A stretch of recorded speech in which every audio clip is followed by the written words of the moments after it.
Llegué tarde. Psicoanalistas con perspectiva desorientada. Paloma Castillo, Albana Paganini y Felipe Agüero. Bienvenidos a Llegué tarde, psicoanalistas con perspectivas desorientadas. Este es el último capítulo de la temporada. Es desastroso, como sin orden, sin organización, sin contenido. No. Sin nada. Es la desorientación máxima ya. Exacto. Es como terminamos el fin de año. Sí. Estoy de acuerdo contigo. Ya no tengo ideas. O sea, tenemos ideas, pero estamos cansados también, ¿no? Como que está difícil esto de sostener un año completo como... No de sostener un podcast, diría yo, como sino más bien de que este año ha sido particularmente difícil, ¿no? Como que hemos hecho muchos cambios, cada uno en lo personal y también cada uno en los temas laborales, ¿no? También.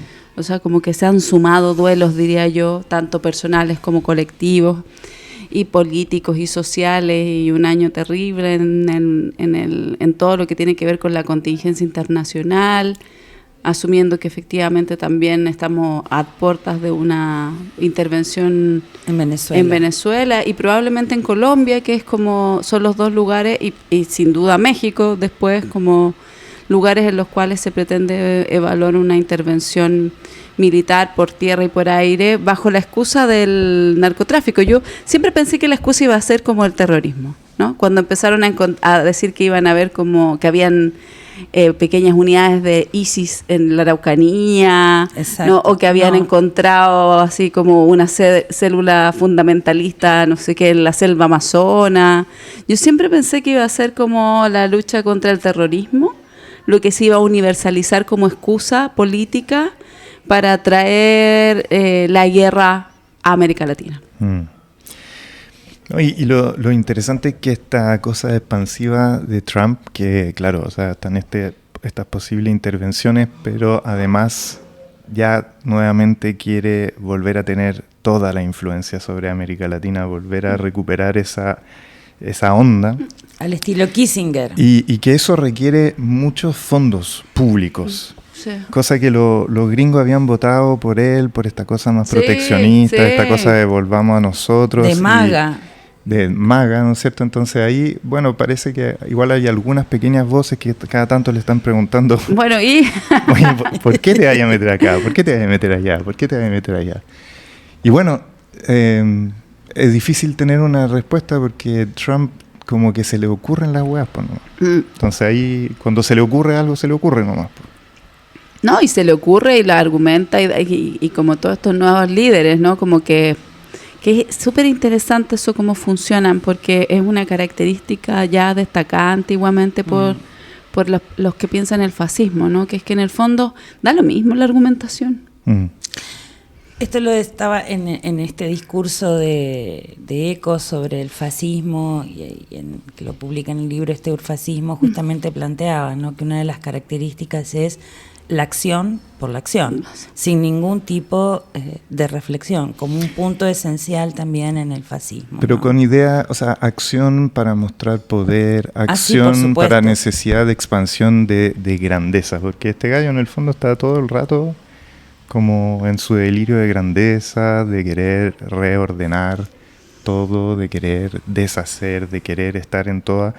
Y cuando fue hoy día o ayer que se ponía él mismo su medalla de... Sí, de la paz. De la paz de FIFA. Dado por la FIFA ya. Para que no tenía la idea. Yo tengo la impresión de que vivimos como en un cómics o algo así, ¿no? Como... O sea, que la FIFA entrega una medalla de la paz. ¿Por qué? Una locura. Pero es como si todas estas corporaciones se están alineando y todo se alinea para que esto sea más absurdo, Felipe, porque es absurdo. Es absurdo. Es totalmente absurdo.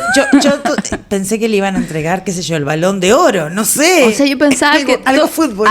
A ratos yo pienso que estamos como en una dimensión alterna donde como hay como una especie como de organizador central que ha hecho de esto una comedia muy curiosa. Por ejemplo, que el líder de la ultraderecha se llame Kaiser. Sí. El Kaiser. Sí. No, o sea, ¿Pero qué es esto? ¿Cachai? Es como si Dios se riera de nosotros. Yo a veces pienso, si yo tuviera algo de religiosa, pensaría en eso. Pero yo me río de angustia, ¿eh? No, claro, hay una dimensión angustiosa. A mí me produce, sí. Y me da pánico pensar la intervención de Trump en Venezuela, se los digo honestamente, y Colombia, y después México, me da pánico. Sí. Pánico, por las consecuencias que eso y porque tiene, además ¿no? los países latinoamericanos tienen ninguna capacidad de respuesta, pero no hay ninguna capacidad de respuesta, ¿no? Absolutamente. Entonces efectivamente nos aplastan. No, pero es que además interviene en las políticas de América Latina. Los colores además van hacia su lado, entonces, o sea, la intervención va a ser súper simple, ni siquiera va a ser tan sofisticada necesariamente, pero sí, bueno, pero, no se sabe las consecuencias, exactamente. O sea, sí, es muy probable, pero las consecuencias que eso va a tener y los efectos yo creo que son impredecibles. No, sí, pues nadie sabe realmente de qué se trata esta posible influencia, cómo va a ser nuestro país en unos años más. ¿Cómo va a ser nuestro país las políticas en extranjeras? marzo?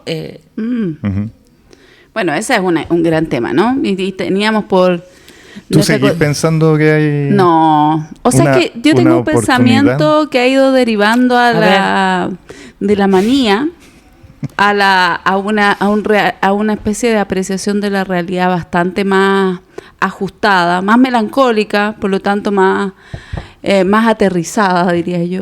Por favor, comparte tu apreciación. Y mi apreciación es que ya ganó. En otros capítulos estaba ahí arriba de la pelota. Sí, yo estaba tratando de defenderme de la realidad que me tenía agobiada. Yo creo que igual yo tengo derecho a eso.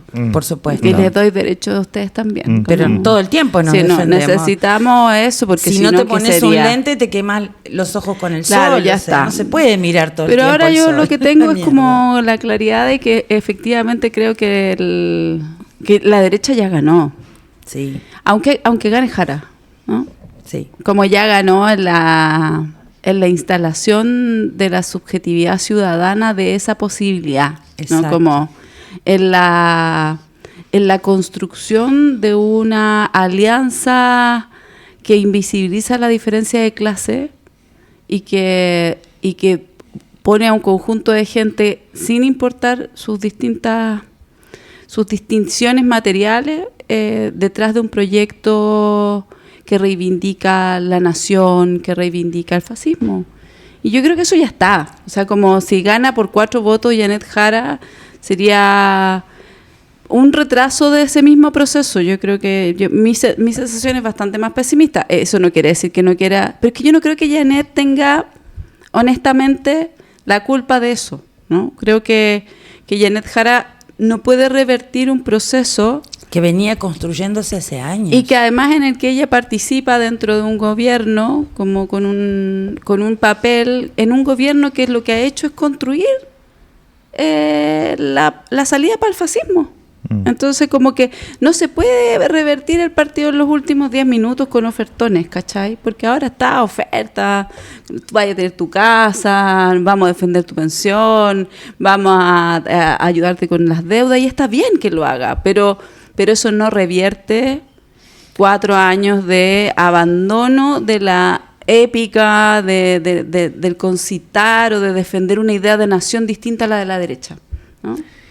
Además que a mí me interesa mucho este fenómeno nacional, pero también mundial, de que cuando algo agarra vuelo, no hay forma de detenerlo.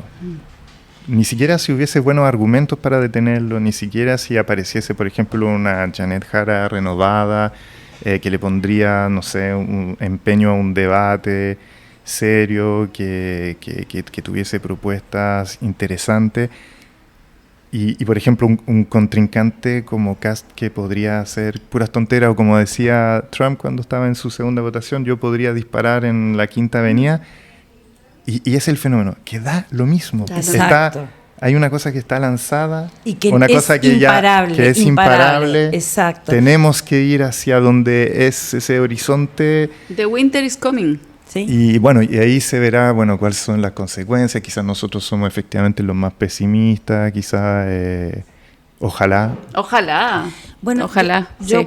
cuando escuché esta especie como de debate, ¿no? Al único que accedió a ir, además, ¿no? Sí, exactamente, porque además él tomó la estrategia de Bolsonaro. Bolsonaro tampoco iba a los debates. Sí. Porque en realidad también hay que entender, justamente, si da lo mismo lo que se dice, porque esto ya está instalado, ¿para qué vas a ir a un debate? ¿Qué vas a debatir? Pero es interesante, igual que renuncian a los debates, porque al parecer se les aconseja no hablar tanto para no cagarla tanto. Pero ¿sabes y que como que eso sea la razón que circula pero entre los ciudadanos. Yo voy a decir, claro, esa es la...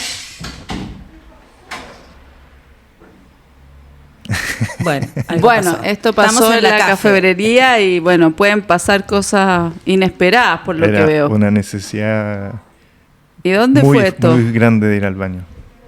¿Dentro del baño? No sé, no tengo idea. Eso es lo que dice la gente, ¿no? Que la estrategia de Kast es no participar porque puede decir idioteces. Pero siempre dice idioteces y da lo mismo. Da lo mismo. Pero a mí lo que me preocupa, más que lo que pueda decir de idioteces, es lo perverso de su discurso y las desmentidas que hace todo el tiempo. Le preguntan por su asesor, que fue condenado o procesado por colusión, lo desmiente. ¿Escucharon el ruido o No, entonces, te vamos a desmentir. Nunca hubo un ruido. Nunca hubo un ruido. Ya. No solo inventas palabras. Tengo alucinaciones auditivas. Estamos rumbo a la psicosis. Estoy voces. Bueno, estaría muy ad hoc a la realidad. Sí. Porque en este discurso perverso, el desastre que queda es una fragmentación psicótica para quien escucha todos los días esto, porque está todo el tiempo diciendo... Escuché lo que... ¿Es esto lo que dijo? ¿Es real? ¿Es así? Y estás todo el día interpelándote sobre lo que escuchaste y no lo podés creer. Y no podés creer que la gente aplauda. Y no podés creer que la gente en las redes sociales ponga unas cosas tan horrorosas, tan odiosas, que realmente estoy todo el tiempo haciendo un chequeo de la realidad, ¿viste? Sí, totalmente, ¿no? A mí me pasa también. Ahora, lo del debate a mí me pasó muy similar a Albana, como me pasa algo muy en el cuerpo con Kast. No puedo como, no me es indiferente en el plano como que se activan mis diques de la perversión, ¿no? De hecho, como que tengo una especie como, tengo una fijación con mirarle las manos, esas manos hiper limpias, como raras, como, me pasa como un tiempo bien... raro, un momento como de extrañeza y de pensar, pero de verdad este tipo es un perverso, ¿no? Y cómo sonríe mientras habla, mientras le dice, mientras te goza. Claro, eso, mientras es una te goza, sonrisa, ¿no? Gozosa, que vos estás así, efectivamente. Y cómo Janet intenta como mostrarle su falta desde un lugar como súper moral, etcétera, y como eso pasa y pasa. O sea, desde un lugar más neurótico. Y no hay cómo. No hay manera. No hay cómo porque yo creo que justamente que esa es la característica del discurso perverso. No hay cómo. No hay cómo. Y eso que se instaló en el mundo va funcionando así, ¿no? Como que el fascismo adquirió la perversión como un mecanismo de funcionamiento brutal. A mí me da un poco de miedo todo esto. Yo pienso que va a pasar y me preocupa profundamente. A mí no me pasa lo que les pasa. ¿No te pasa? ¿Qué te pasa a vos? De verlo cuando lo veo. ¿No?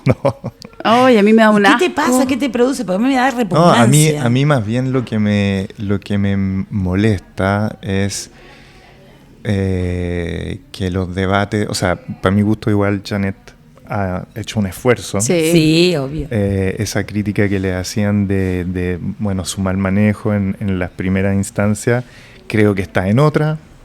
Creo que, si bien caen esas cosas los ofertones, si bien por desgracia es representante del gobierno, lo ha hecho mejor, ha sido más confrontacional, ha evidenciado esto que decís tú, Albana, no sé, la última vez decía como, y la respuesta, y no hay respuesta, no hay respuesta, no hay respuesta. Depende, no hay respuesta.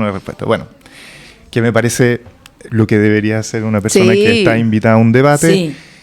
Sí. Pero me afecta mucho la simpleza de la estrategia de Kast en esto de permanentemente tirar caca al gobierno, como que está bien, tú es algo que tú puedes hacer, pero son maneras tan burdas de hacerlo. Este gobierno que nos ha llevado a la ruina. Bueno, todas estas ideas más instaladas que las repite una y otra vez. Pero que poco a poco en el discurso público hay gente que dice, no, si no estábamos tan para la cagada, oye, no, si esta guada no es Chilezuela, oye, país nos estamos cayendo a pedazos. Eso, no se cae a pedazos. Que es como la frase de la semana, ¿no? Claro. El país no se cae a pedazos. No se está cayendo a pedazos.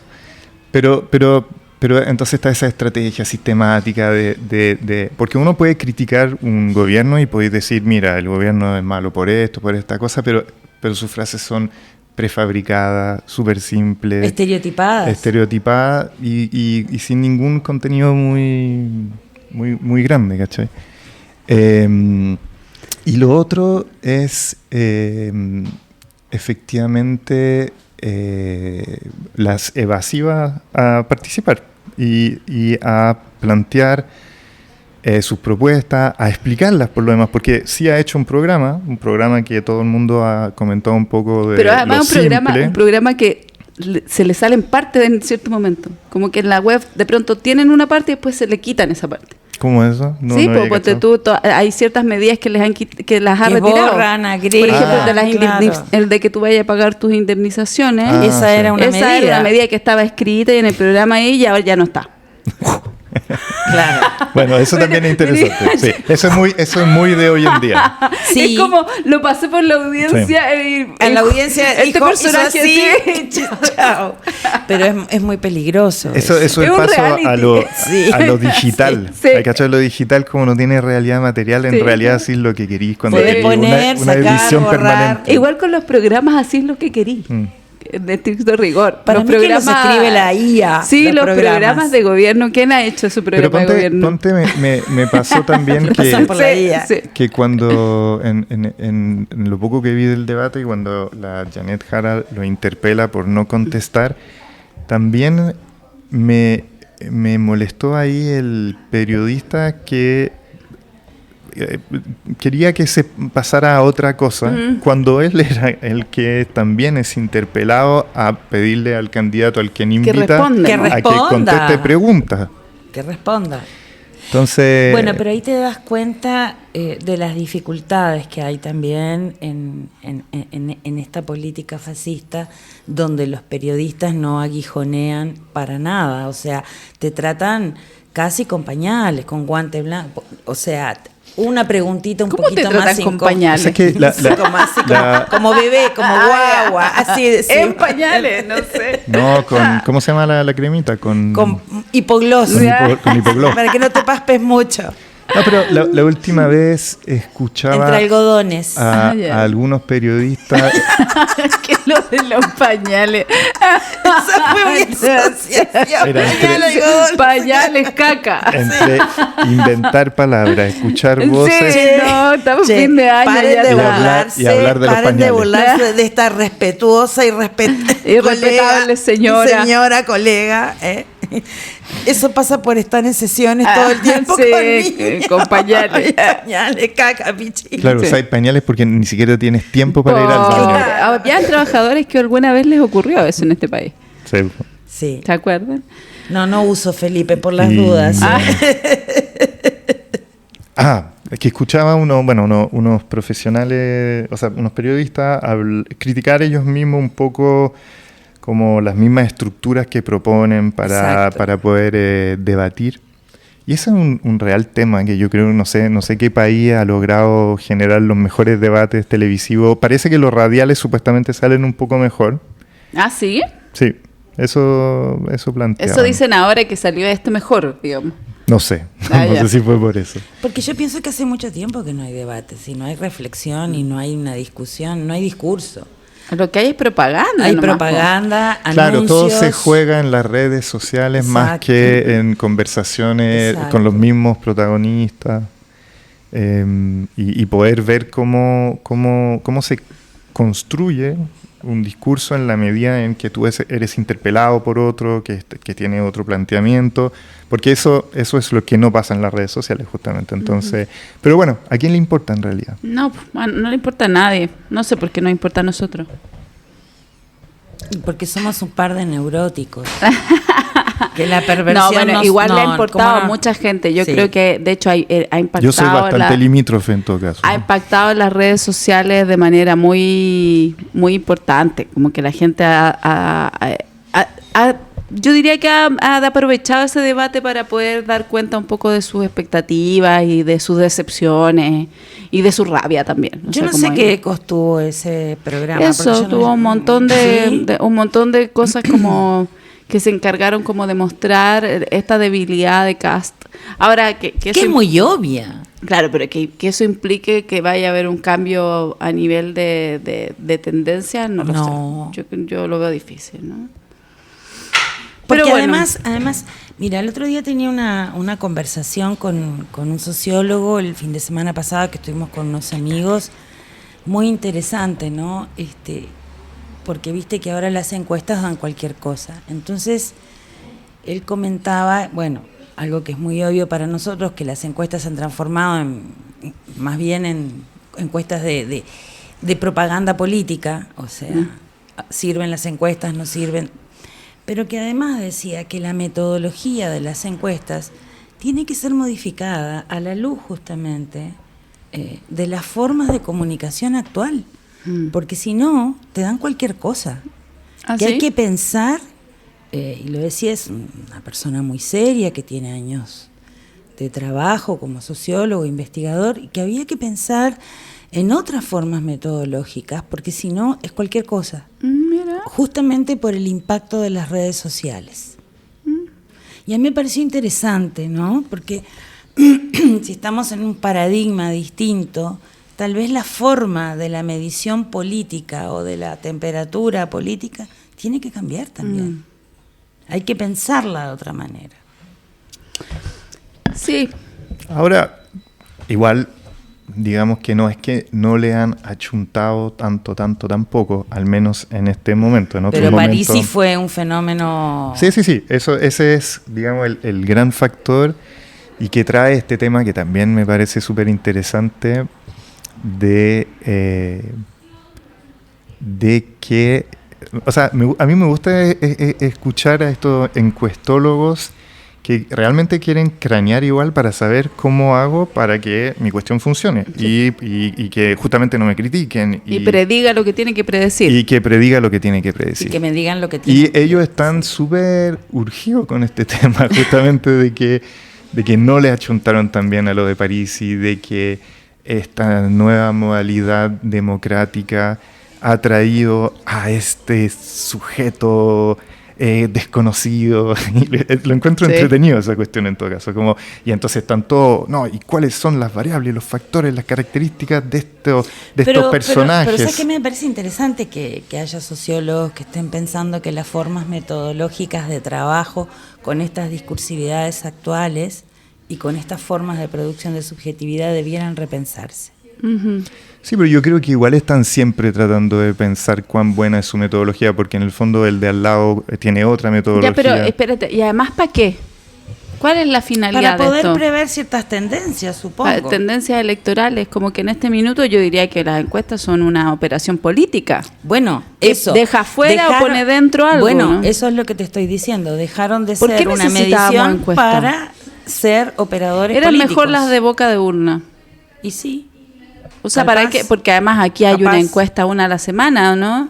No sé, yo ya ni las leo. Sí, son así, una cada 4 días hay. Bueno, ¿y cómo va la temperatura del no Ahora sé qué? Ahora estamos en el silencio de la encuesta. Ah, sí, por fin. No hay. ¿Las prohibieron? En la veda. Veda de encuesta. ¿En serio? ¿Ahora no hay más? 2 semanas antes de las elecciones ya no hay encuestas. Claro, había como una... A mí la que me divierte... en el cuarto oscuro. A mí la que me divierte es la parte esa de las encuestas de calle.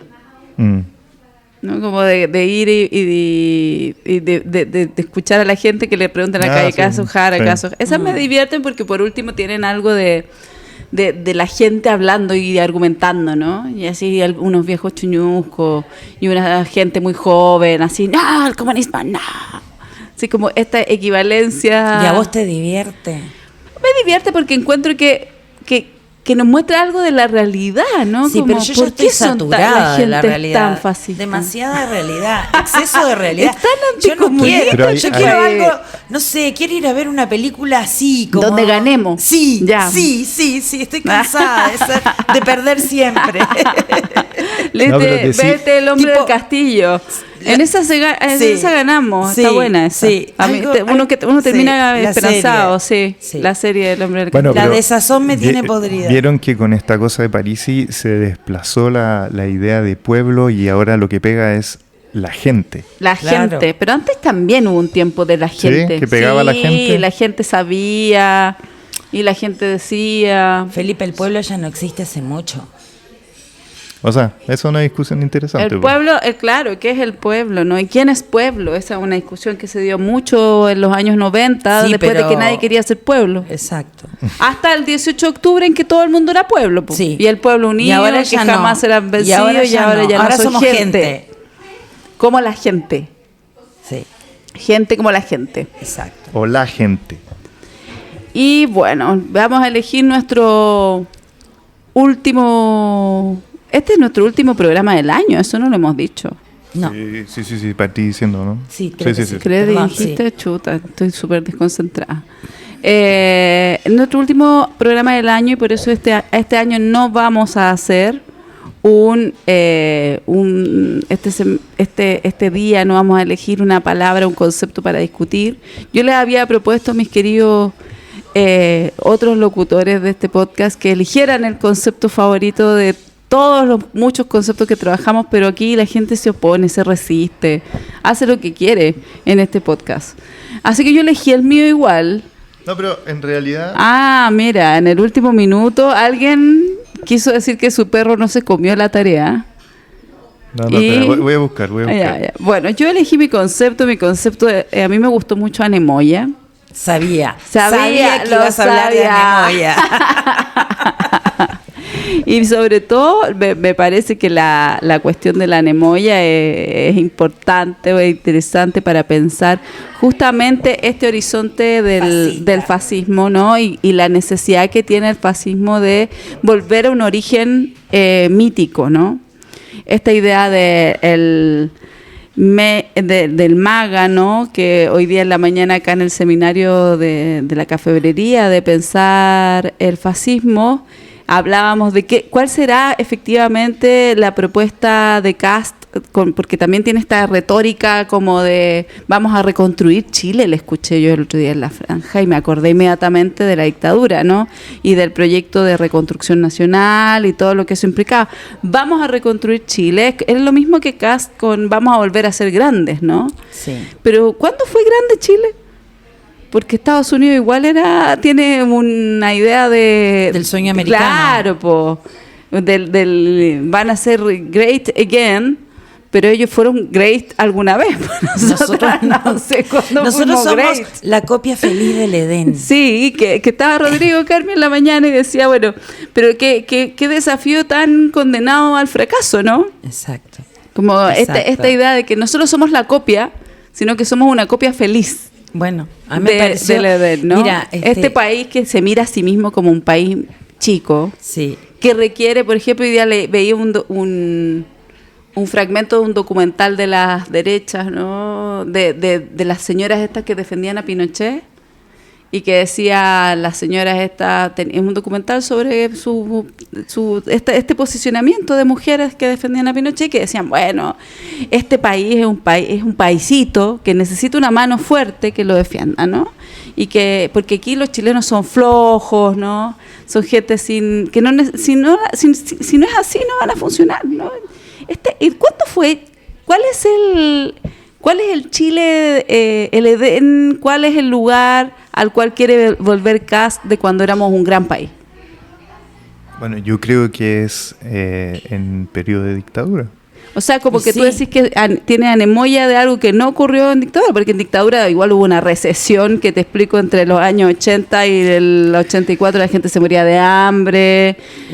Gente, pero ellos no. Gente, pero del no, pueblo. no El está, pueblo. El pueblo. no está no la pensando gente. en ese punto. Ah, No, ya. está- Es anemoya del Great Again de ellos. Exacto. De ellos en la DINA, de ellos Exacto. el exceso de del poder ellos, total. de los guasos quincheros, de un Chile del rodeo, en fin, de ciertos emblemas, De un ciertos nacionalismo semblantes, que no existe, de un que no dice nacionalismo nada, ¿no? fascista, vacío, pero que está ahí como semblante discursivo, ¿no? Una cáscara, porque no es como no sé, pues uno podría decir que extraña el país de los industriales. Exacto. Si no había el país No. de los industriales, nunca hubo país de los industriales, el no. país de O las el capital- grandes haciendas. Y de última, el capitalismo industrial, si Sí, querés en no, Argentina, no. ¿no? Pero no, es los guasos quincheros. Es anemoya, ¿no? Porque exacto, es un una horizonte especie de algo que nunca existió. Es proponer una reconstrucción de un país que nunca existió. No. Nunca existió ese país del que habla Cast. salvo para algunos. Claro. Salvo Claro. para algunos existió. Sí. Nosotros no formábamos parte ¿Y de ese quiénes país. son esos? Porque también igual nosotros tenemos burguesía, tenemos ricos y todo, pero son penca nuestros ricos, porque nunca construyeron nada, son ricos que dependen de ¿Sabes riquezas qué? internacionales. ¿Quiénes son esos también? ¿Quiénes? Yo pensaba, me acordé de la novela de Donoso, Casa de Campo. Claro, el latifundio, pero eso viene de antes de la dictadura. Sí, pero ahí se construye, y creo que Donoso en sus novelas lo marca y lo ilustra muy bien en toda su perversión, pero estos emblemas del latifundio chileno que se hereda como un emblema nacionalista. A mí, si lees el Casa de Campo y este otro, Sí. ¿cómo se llama? Lugar sin límites, ese prostíbulo donde van los hacendados y se meten con Ese es entonces el Chile que queremos reconstruir. No sé, pero para mí, yo pienso me decís el Chile castiano.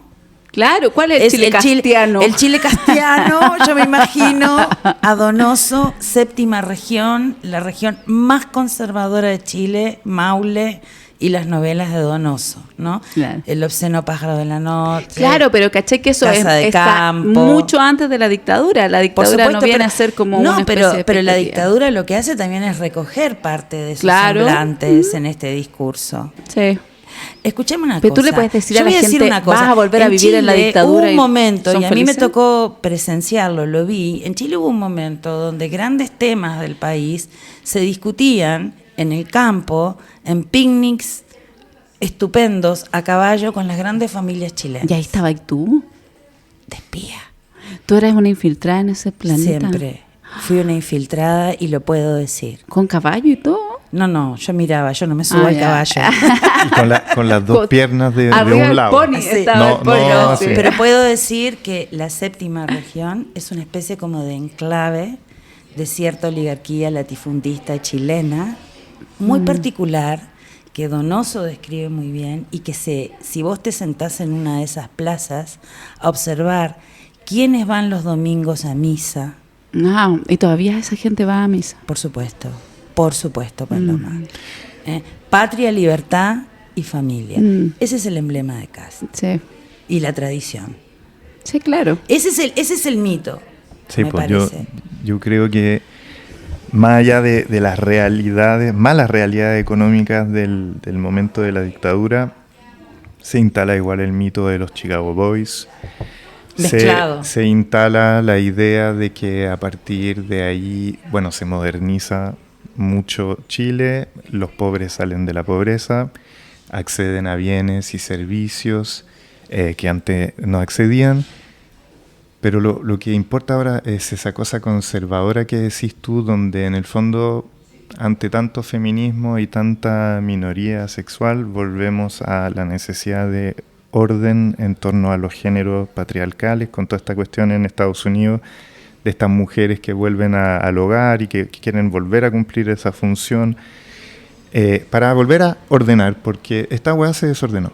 Porque esta weá de la globalización, de estas sociedades demasiado heterogéneas, piensa en esta cosa, en la primera convención de la plurinacionalidad, cómo dejó la cagada la idea de complejizar la identidad nacional en realidad. Entonces acá hay una vuelta a una identidad totalizante en el sentido, en que es única. Un poco como decían, el chileno bueno, el chileno malo. Exacto. El comunismo, nadie entiende bien lo que foráneo, pero es foráneo. Es malo, fue un virus, como decía Pinochet, que entró, que dejó foráneo. La embarrada, y ahora esto está muy puesto, y además hay una vuelta a una idea de jerarquía, de que tenemos que ser gobernados en realidad por buenos que sí son superiores, y son superiores no por una élite que es más culta o más inteligente, que ha leído mucho, unos griegos así que hoy han pensado tanto que ellos sí son los buenos ideales para pensar la polis. No, son superiores porque además hay una creencia de que ellos tienen el poder económico. Da lo mismo el plan económico de Kast, da lo mismo que economistas de derecha hayan dicho que se ve más o menos su plan, porque la derecha ya está impregnada de esta idea de que se va a volver o sea, que la bolsa va a subir cuando sepamos que Kast sale. Que la falsa creencia de que además van a volver las inversiones extranjeras porque se habían ido todas, porque nos estábamos cayendo a pedazos. Y que eso es la razón por la cual además igual vamos a tener plata en las arcas fiscales, cosa que se ha dicho 1000 veces que no es cierto. Pero es como una especie de neoliberalismo fascista hacendal, porque lo que toma justamente son todos los emblemas de la hacienda, del patrón, mezclado con Chicago Boys. Es una mezcla muy particular la que ha ocurrido acá en Chile. Un sincretismo que Eco justamente en el discurso sobre el fascismo plantea eso, ¿no? Que el fascismo hace unos sincretismos muy curiosos que borran cualquier posibilidad de diferencia. Sí. Formando una especie de unidad totalitaria de pensamiento. Oye, y ese pasado místico del que tú hablas, que es como el Make Chile Great Again, ¿sí? Y nadie sabe qué es eso. ¿Qué es del todo? Siempre viene con esta cosa como del victimismo también. Sí. Que han perdido la libertad de ¿cómo se llama? De expresión, porque los woke, porque los progresistas se pusieron... conservadores. Se pusieron súper conservadores, que es un poco real. Y en base a esa idea de, bueno, me quitaron la libertad de expresión, en el fondo somos víctimas de la coaptación del campo cultural, y eso ya repugnó a todo el mundo. ¿Y cuándo se ha ganado una batalla en lo cultural si esta cosa capitalista la tenemos tan impregnada en nosotros, y eso rige y no deja de regir y seguirá rigiendo? Si a Parisi le fue bien, yo insisto, no es por la cosa de la seguridad o la cosa de la migración. El gallo tenía pequeñas ideas concretas sobre el tema del bolsillo, listo. Eso no, y además él capitalizó. Es como Ricos, bueno, él dirige ese sitio, Ricos y Forrados, sí, ¿no? Es un poco esa lógica. Es la... Ricos y Forrados y Felices, no sé cómo se llamaba. No, se hizo amigo de esos gallos, pero claro, él tiene esta cosa además que gusta, que es que no es del todo como yo no soy como ¿cómo se llama? La institución capitalista. Yo te ayudo a hackear la institución. O sea, además vengo con un auto tuneado. Somos vivos, ¿cachamos? El auto tuneado es un buen signo de cómo hackear, ¿no?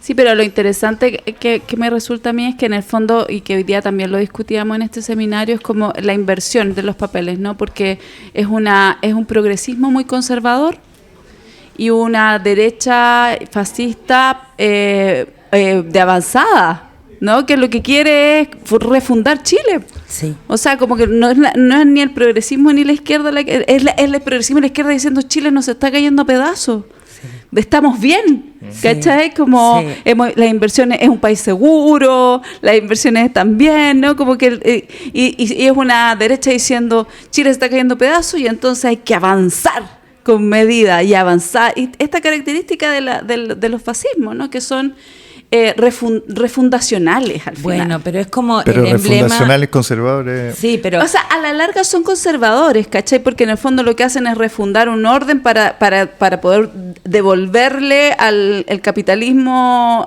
el capital a los capitalistas, ¿cachai? Y evitar que esa energía que se genera en una situación de crisis económica como la que nosotros atravesamos y todos los países del mundo, se origine hacia algo que permita atravesar el fantasma, uno diría, como en el fondo hacer otra cosa, ¿cachai? Lo que hacen las revoluciones conservadoras, que son revoluciones como estas, ¿no?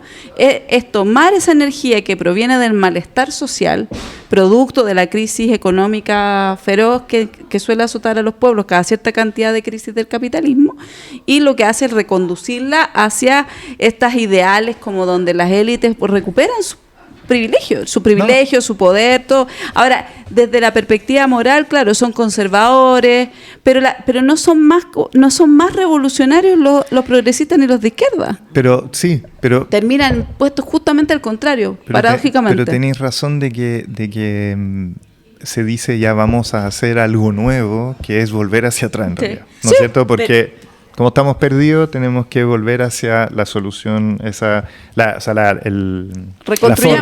fórmula. La paradoja es que el progresismo está todo el tiempo diciendo Chile no se cae a pedazos. Claro, porque eso es como, están atrapados, porque tienen que defender su gobierno. Es un atrapamiento porque al decir también Chile no se cae a pedazos, estás defendiendo un modelo económico y un modelo de organización social que es tremendamente desigualitario. Además que no calienta a nadie eso. Pero por supuesto, pero ¿me entendés? Es como decir Chile no se cae a pedazos, es decir, este sistema funciona muy bien. Sí. Y este sistema es un sistema neoliberal, capitalista. Era el sistema que íbamos a sepultar acá en Chile. Exacto. Entonces, durante estos 4 años. Resulta que la paradoja... La tumba del neoliberalismo. La tumba del neoliberalismo. Sí, pero la paradoja es justamente que la izquierda termina defendiendo un modelo que también es brutal. Entonces, no hay salida. Sí, eso es lo que estoy diciendo. No, en este minuto. Por eso no yo te digo, mi perspectiva del presente es que las derechas ya ganaron. Pero por supuesto. O sea, en cierto modo, lo que pasa el domingo 14 va a ser importante para ciertas garantías más bien universales, y sobre todo por una cosa que a mí, que hay que ver si hay ropa para enfrentar ahora o en 4 años, que es que en el fondo, si ganan las derechas, y si ganan así, y si ganan por muchos puntos además, yo creo que no hay ninguna posibilidad de pensar que efectivamente aquí va a haber una respuesta a nivel de movimiento social frente a lo que implica la reducción de presupuestos y la pérdida de libertades y de derechos.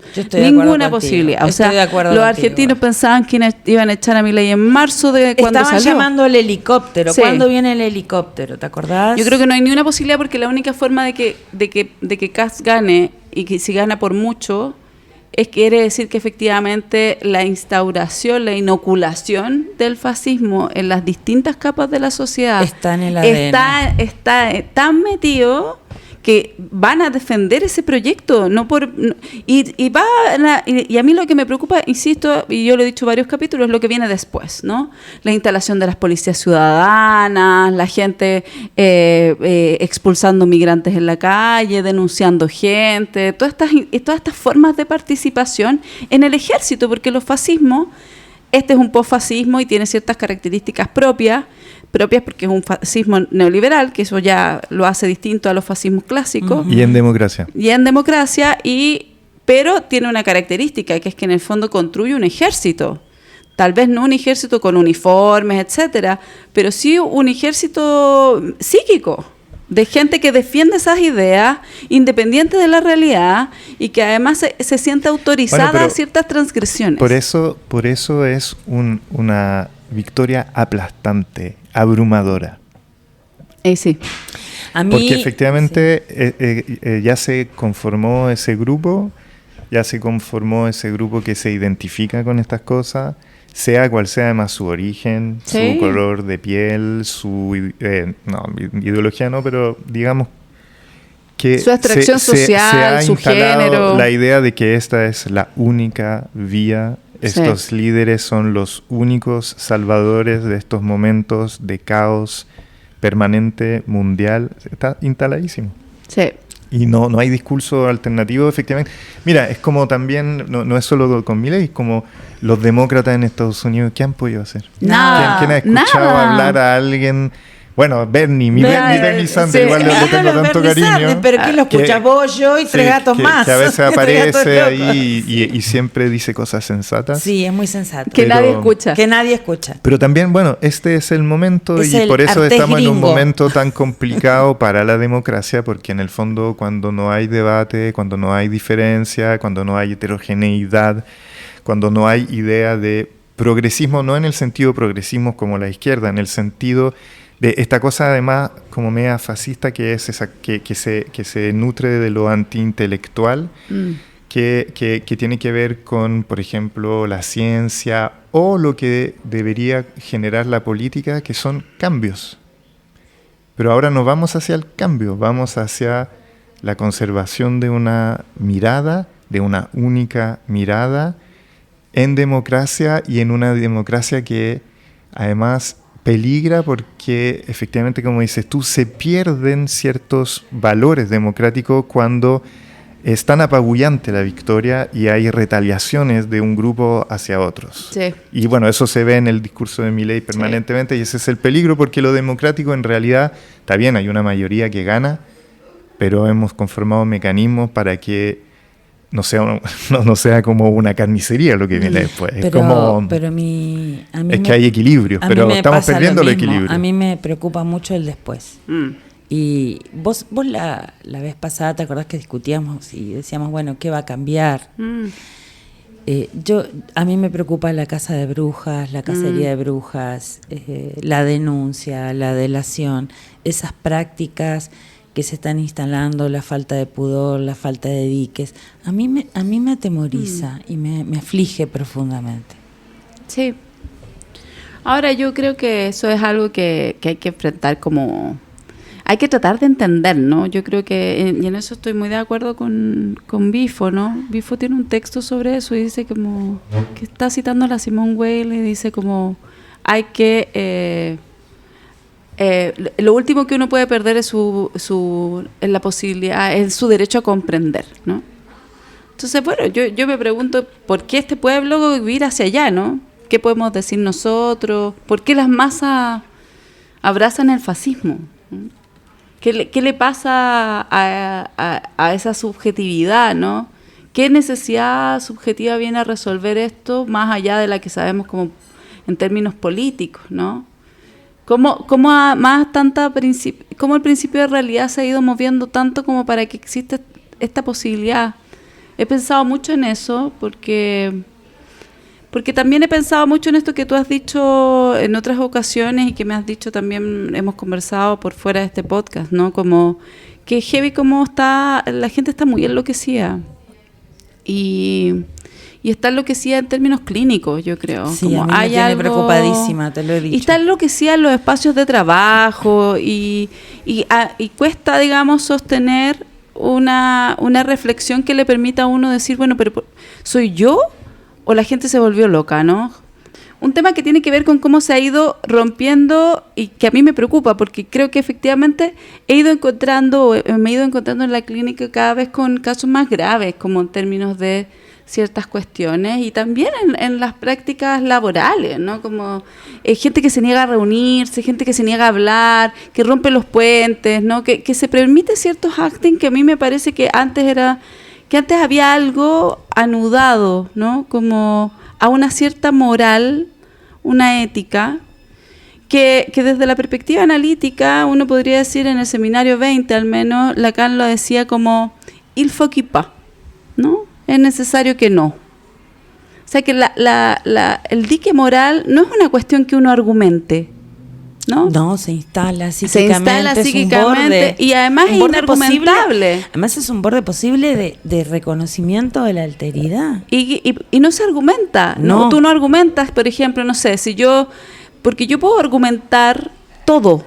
Yo puedo argumentar ¿por qué no le di el asiento a la señora embarazada en la micro? Yo puedo argumentar por qué me robé la billetera de la compañera de clase y me compré un burger, ¿no? Yo puedo argumentar porque tenía ganas, porque yo no pensé que era tan grave, cosas que he escuchado. O porque distintas cosas, tú puedes argumentarlas, porque lo que hay que entender es que el lenguaje y la racionalidad también es un parásito de la humanidad, ¿no? Hay muchas respuestas para todas las cosas, dirían las viejas, ¿no? Como uno siempre... Por eso no me gustan las palabras para ser mejores claro, personas. Porque son demasiadas. Hay demasiadas palabras. El dique moral, ese que te impide participar en situaciones que son transgresoras de un cierto borde, es mudo. Es el asco, es la vergüenza, es la culpa, ¿no? Y el Foucault en términos de Lacan es eso, ¿no? Es decir, bueno, yo no voy a hacer esto. Pero claro, estamos en un momento en el que efectivamente da lo mismo los medios que se tomen, cualquier cosa ya puede estar más justificada para llegar a un fin. Ahora estamos un poco en esa. Y el punto efectivamente es que ¿por qué tanta bronca, digamos? ¿Por qué tanto resentimiento? Y ahí también me acuerdo de Bifo, ese texto que habíamos leído que habla de los hombres blancos que están... Sí. ¿Cómo se llaman? Se llama La Segunda Avenida ese texto. Sí, pero ¿qué decía? Que ellos... ¿Cuál es el sentimiento? ¿Están humillados? Sí, no, sí. Hablaba de eso, sí, ¿cierto? Sí. Que yo creo que no hay institución que logra dar con el malestar. Estoy diciendo una cosa muy, muy básica. Pero y creo que, o sea, ese es mi punto de vista, que efectivamente esto no será la solución a los malestares que se están viviendo. Más bien pueden generar retrocesos, ¿no es cierto?, acerca de nuestras capacidades de convivir socialmente, retrocesos acerca de nuestras fortalezas institucionales, democráticas. Y yo sigo pensando de que las fuerzas políticas tienen la mayor de las culpas al no ser capaces ellos de sostener la idea de que no importa efectivamente cualquier medio frente a cualquier fin, que efectivamente cuando uno usa la palabra pública tiene que tener un cierto cuidado. ¿Por qué? ¿Qué pasa? Porque abajo de la masa hay fuerzas muy poderosas, claro, fuerzas muy afectivas, destructivas, y que cualquier sociedad se vuelve loca en la medida en que todo el día te están diciendo que está tambaleando los muros de tu casa o los muros psíquicos. Pero hay algo que no logramos transar que tiene que ver, creo yo, también con las expectativas de la gente, en el sentido de, o sea, por un lado, un sistema que no logra darle tanta dignidad a la gente, que no distribuye. Bueno, yo veo a mis niños o los niños todo el rato peleándose porque quieren la weá igual, porque si hay uno que tiene más que el otro, bueno, es un drama. Y eso4sigue y estamos en un mundo donde hay un 1% que tiene más que el 50% otro. Entonces, ¿qué pasó con eso? ¿Qué pasa con eso? ¿Por qué nunca se habla más de eso? Sí, verdad. Además que no es lo además único. Porque los niños lo tienen, pues, los niños lo tienen, no comparan paran, todo. Bueno, quiero el mismo plato que este bueno, no quiero la misma cuestión, porque eso está arraigado, necesitamos, el adolescente busca justicia, tiene ciertos ideales, y acá estamos en la batalla de, bueno, ¿cómo voy a hacer yo para tener más, a grandes rasgos? Y que el otro tenga menos. Y el otro no voy a pensar tanto en el otro, porque también me vienen sentimientos negativos hacia mi persona, pero no quiero pensar en eso, pero quiero prosperar yo, ¿cachai? Y a mí me llama mucho la atención que no hay una disponibilidad muchas veces en la actualidad parental, por muchas razones, de detenerse a pensar en eso. Y claro, en otras cosas más. Claro, lo la que pasa relación es que, al cuerpo, es que la palabra. Es mucho más profundo lo que estáis planteando, porque permite abordar otra cosa que también caracteriza, yo diría, que es lo que dice Bataille, que caracteriza los fascismos, y lo dice en el 33, ¿no? Que en el fondo la estructura psicológica del fascismo para Bataille se justifica en tanto que efectivamente la propuesta fascista permite también que se satisfagan pulsiones agresivas y violentas en el cuerpo del otro, sin ningún tipo de borde, ¿no? Entonces, en el fondo, participar de una comunidad que además está amparada en el uso de la fuerza, ¿no? Y que puede, donde se puede justificar el satisfacer cuestiones que la moral debería darte vergüenza. Bueno, ¿cachai? en ese sentido es un win-win situation. ¿Sí? Bueno, porque te da la vía para poder satisfacer cierta frustración, una idea de que por ahí va a salir el bien y al mismo tiempo podéis descargar. Sí. Bueno, esto que digo, por eso te digo en la consulta, y cada vez más lo que uno ve son niños con pura descarga, sin borde. Claro, porque en el fondo hay una... porque yo no hay pensaba, una renuncia, no hay una restricción, no hay una palabra que medie. Claro. Es que, ¿sabéis lo que pensaba yo? Como en el fondo esto lo que hay en el fondo es por eso digo, no se puede revertir en 10, 15, 20 días, incluso en 3 meses de campaña, no se puede revertir algo que ha venido instalándose durante tanto tiempo y que ya tiene como sus propias estructuras psíquicas que están construidas en base que se van solidificando, a eso, ¿no? Claro. Y que además el mundo progre abrazó también, ¿no? Porque el problema identitario también se basa en la cuestión de la argumentación. Perdón, o sea, esto se basa con el concepto de la famosa crianza respetuosa. Todo, y para todo hay argumentos. Brutalmente violenta porque deja al niño en un desamparo absoluto en un momento donde necesita un borde adulto muy claro en ciertas cosas. Claro, pero esa lógica fue en parte también una manera de abrazar este hipercartesianismo, ¿no? De la racionalidad instrumental desplegada en todos los niveles, que hoy día termina materializándose en una campaña electoral profundamente racional e instrumental. Y diciendo, no nos caemos a pedazos, el país no se cae, defendemos un modelo. Y como si uno pudiera detener una oleada fascista sin disputar la pasión y el deseo. Exacto. Yo le decía hoy de la mañana a los chiquillos, el fantasma del progresismo es un fantasma obsesivo. Que quiere prevenir el deseo como sea, ¿no?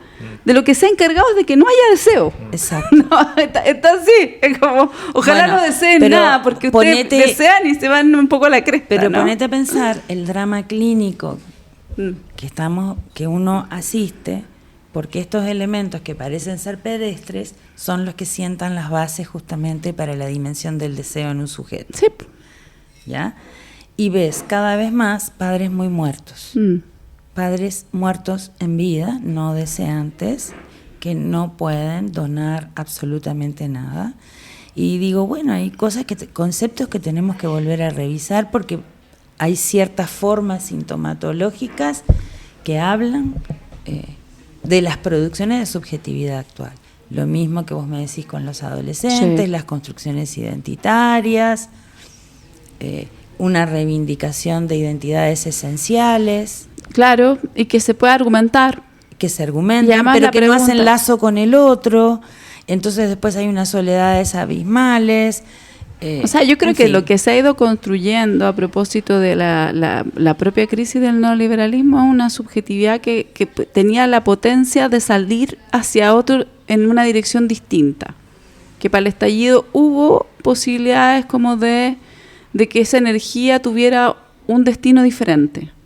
Pero que la institucionalización y la pobreza de la oferta incluso religiosa, ¿no? Uno podría decir como sagrada, ¿no? Como que es tan laico el progre de gobierno, ¿no? Tan difícil para el progre de gobierno comprender ese exceso. Que ese exceso requiere una tramitación, ¿no? Y una elaboración y figurabilidad. Que había que sumar a la gente a un proyecto. Yo creo que es súper simbólico que en el fondo Boric haya expuesto en la moneda los zapatos de Allende. Sí. Unos zapatos que le quedaron súper grandes, ¿cachai? Porque yo creo que que Allende tenía esa condición, ¿no? De hacer de movilizar el deseo, ¿no? El deseo. Y esto no, esto es como racionalidad técnica, hemos puesto tantos millones en esto, hemos puesto tantos millones en lo otro, nunca se ha invertido tanto en seguridad como ahora, hicimos el acuerdo de pensiones del que nos sentimos muy orgullosos, de haber conversado tanto con la derecha, hicimos esto, hicimos lo otro, pero no tiene pasión. Sin pasión. No hay amor, ¿no? Bueno. No hay amor. Eso te iba a decir, porque el costado también de la instalación, de qué sé yo, de estos diques, que son como las legalidades con las que nos movemos los humanos, si bien hay una dimensión arbitraria, ¿por qué no? Mejor que no, como dice Lacan, tiene un costado amoroso. Ese mejor que no tiene que venir con un costado amoroso. Pero, y lo que uno ve es que ahí hay un problema bien importante también a discutir. El por qué se va quizá a arrasar con un 60-40 es por, no sé, quizá estoy exagerando. Vos decís 60-40, yo llegué a decir 30-70. No sé, estoy repitiendo la encuesta. Pero, o sea, ojalá que nunca se arrase tanto porque siempre es más complicado el triunfalismo que viene después, digamos. Pero, no, pero digamos que esa falta de amor es lo que cobró Parisi. Sí. Porque en el fondo Parisi tiene esa aura de que a él sí le gusta la gente. Y todo este frente amplio, técnico, racional, con ideas intelectuales sofisticadas, se le ha dicho hasta el cansancio que no estás entendiendo de qué se trata la cuestión y lo que se piensa es que tras tiendas dicen, ¡ay, que son hueones, le estábamos regalando la cancha! Pero no hay un amor hacia el prójimo porque en realidad somos todos hijos hasta la médula del neocapitalismo. Sí. Y sí. Entonces... Bueno, eso fue nuestro último podcast. Ahora vamos a las recomendaciones, ¿no? Bueno, ¿hay más cosas o tú quieres decir más cosas? No, estamos agotados. Yo hoy pensé que no iba a hablar tampoco. Yo entonces iba a hablar yo sola, como una especie de monólogo. Yo dije, no voy a hablar Para eso lo grabo en mi casa y le hago un podcast de mí misma. No, como un diario de vida. Claro, querido diario. Hoy día pienso que vamos a perder. En realidad pienso que ya perdimos. Esas cosas tienen mucho éxito igual. Hemos perdido tanto. Empezamos a perder hace tanto. Yo estoy aburrida de estar perdiendo. Sí. ¿Dónde estará el lugar donde ganemos, querido diario? Hoy día estoy muy triste. ¿Cuándo ganaremos? Ayer no te escribí, querido diario, porque estaba muy cansada y estoy haciendo muchas cosas. Yo tengo un sticker que es querido diario, hoy lloré. Oye, mi recomendación. Una película chilena que está estrenada ahora, que es de José Luis Torres Leiva, que a mí es un director que me gusta mucho, la película se llama La Última, cuando las nubes esconden la sombra, y habla de María, una actriz que viaja a Puerto Williams, entonces viajamos a ese lugar remoto de Chile, para filmar una película y el equipo no llega por el mal tiempo y bueno, el estar ahí y tener que fluir en un lugar hace que empiezan a pasarle cosas y este director tiene un juego interesante que es que entre documentalista y ficcionado y nunca sabéis del todo dónde estáis parados.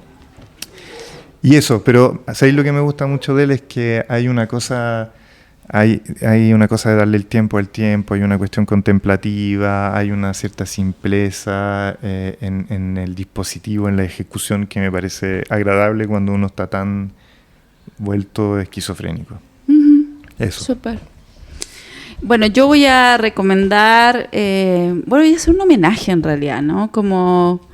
La semana pasada, entre las noticias terribles que pasaron, supimos de la muerte de Claudia Rodríguez, y una activista, poeta, travesti. A mí me gusta mucho cuando ella reivindica esta base, ¿no? Como cuando ella dice que ella es una activista travesti, y le asigna a otras nominaciones que vienen a nombrar lo mismo un carácter de clase, ¿no? Ella le asigna a la cuestión travesti un lugar de enunciación que le permite hablar con crudeza de muchas cosas que son la vida real de quienes más han sufrido en este país por cuestiones de género, identitarias, ¿no?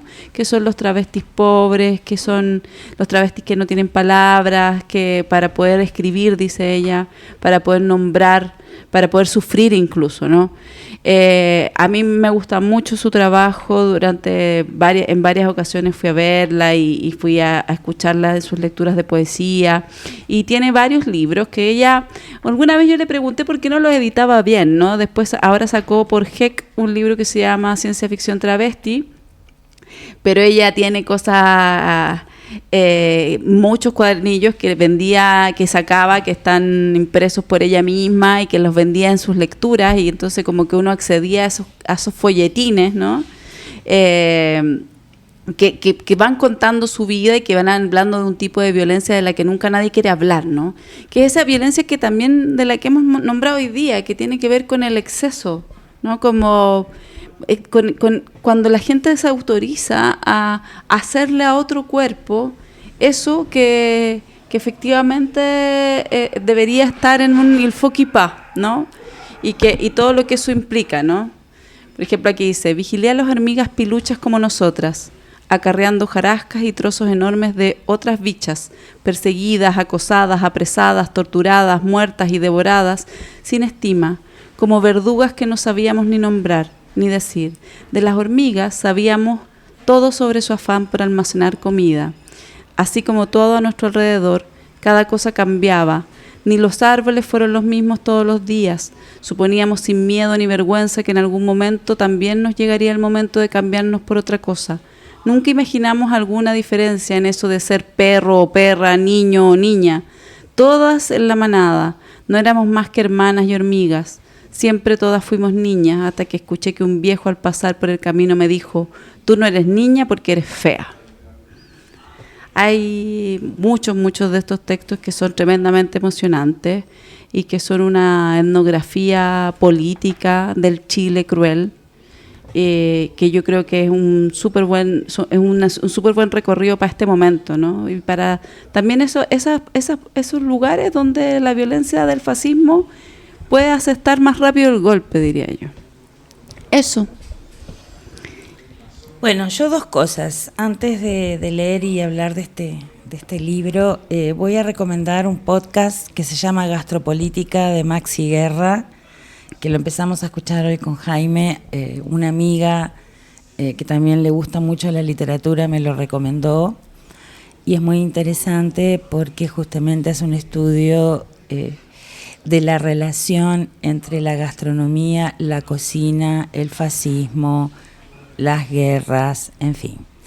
Yo no sabía que las cafeteras italianas que usamos son fascistas. Yo siempre he sabido que son fascistas y por eso me cargan. Prefiero la francesa. La historia de Vialetti. Pero no sé por qué yo sabía que eran fascistas, quizás porque cuesta mucho abrirlas. No, escuchá, porque tienen un modelo futurista. Oye, hacen un café tan bueno. Me carga, la odio. Bueno, y si vieras, ¿por qué eran fascistas y ahora lo sé? Ese es el único café. Escuchen porque es muy interesante la historia de las cafeteras italianas y el tema del café en Italia con Mussolini. Ay, no, por eso prefiero la francesa con ese café aguado. Pero yo... sí. A ver, yo quiero leer, este es un libro que escribió un amigo de mi marido, Jaime, que le gusta mucho la lectura, que le gusta mucho viajar, es un libro de anécdotas y cuentos. Se llama Fernando Morales, lo publicó él también, como Claudia Rodríguez publicaba también sus poemas. Pero hay una anécdota que a mí la voy a leer y que tiene que ver un poco con lo que hablamos sobre Jaime, pero sobre Allende el candidato. Lo conocí de grande, pero siempre me gustó su relato emocional.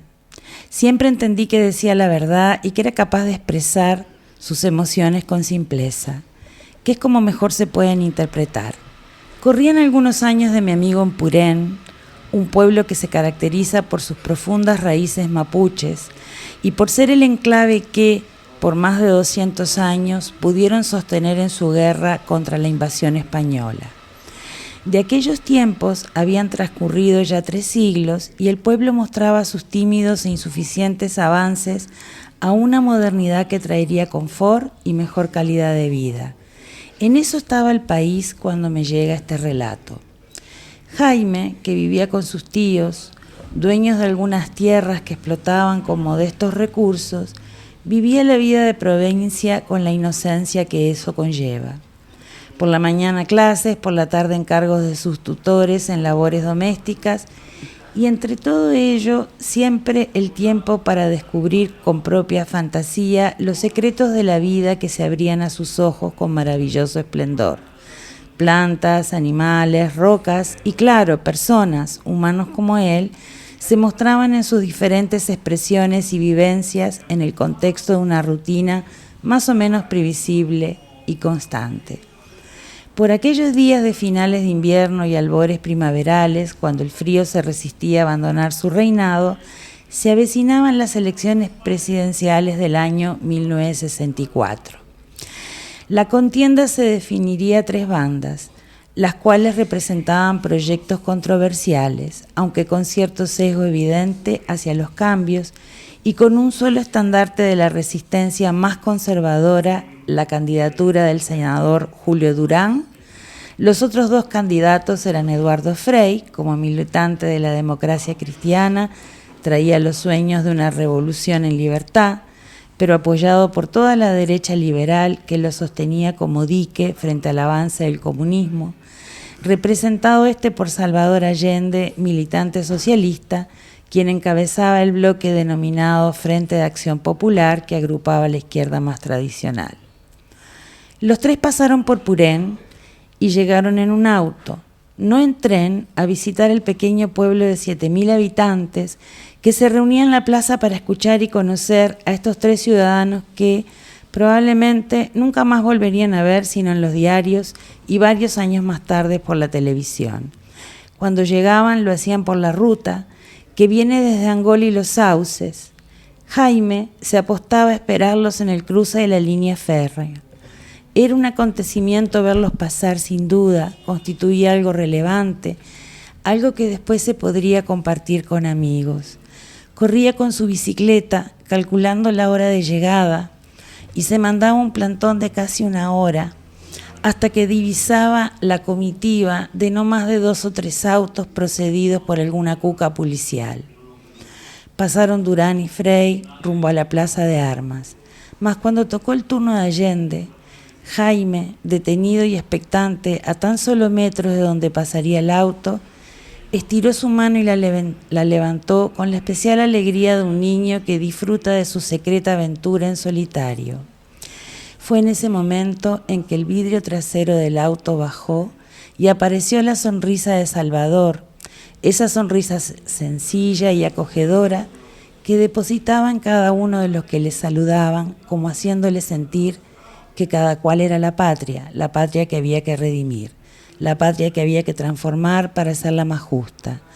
Fue entonces cuando alargó su mano desde la ventanilla y con el auto detenido por un instante, que era el instante mágico de ese día, tocó la cabeza de Jaime y zamarrió su pelo para transmitir la alegría que le producía llegar allí y compartir con sus vecinos. Oh.